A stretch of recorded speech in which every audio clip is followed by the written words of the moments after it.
Il y a 2 ans, le magazine Challenge classait la ville de Saint-Noix dans la catégorie Peut mieux faire pour la gestion de son budget. Un mauvais classement qui à l'époque n'inquiétait pas le maire Yannick Paternotte. 2 ans plus tard, pour son opposant socialiste, la leçon est loin d'avoir été retenue. Aujourd'hui, il parle d'une dette qui ne cesse d'augmenter. Faux, répond le maire de la ville. On part d'un emprunt qui est de, je vais vous dire les chiffres exacts, de 31,2 millions à 43 millions, soit une hausse de 11,8%. On est à donc une augmentation qui correspond à 35% d'augmentation par rapport à l'année N-1, alors que sur les années précédentes, donc si on regarde depuis 2001, on est sur une augmentation pareil qui oscille entre 1% et 3,3%. Non, mais c'est faux. Non, mais c'est n'importe quoi. C'est n'importe quoi.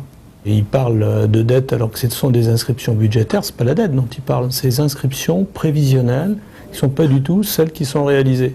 Entre mairie et opposition socialiste, les chiffres divergent. Pour Yannick Paternotte, l'encours de la dette en 2009 se situe plus autour des 32 millions d'euros, soit 11 millions de moins que pour les calculs de Christophe Dulouard. Ce dernier s'inquiète de la gestion financière de sa commune qui, selon lui, pourrait avoir des conséquences lourdes pour les Sannoisiens.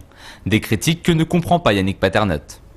Ça peut vouloir dire, par exemple, soit l'obligation par le préfet d'augmenter les impôts, c'est-à-dire grosso modo, le préfet dira vous augmentez les impôts ou vous cessez tel type d'intervention sur les associations ou tout un tas de mesures qui peuvent se faire comme ça s'est fait dans différentes communes. Et ça tant qu'on n'a pas d'éclairage précis sur les orientations, on peut pas savoir ce qui va se passer, mais en tout cas, il y a un risque profond. On dépense peu, on dépense moins, on a moins de recettes, on dépense moins. Quand vous voulez avoir un train de vie de riche alors que vous êtes pauvre, c'est là où vous mettez la ville sur la paille. C'est pas le cas. Ce qui est vrai, c'est qu'on n'a pas beaucoup d'autofinancement. Le Palais des Sports et la Maison de l'Enfance comme investissement majeur pour 2009. En 2010, en revanche, l'année s'annonce plutôt calme pour Saint-Noix. En désaccord profond sur la gestion financière de la ville, les 2 hommes se retrouveront en mars prochain pour le vote du budget 2010. Les débats s'annoncent d'ores et déjà tendus.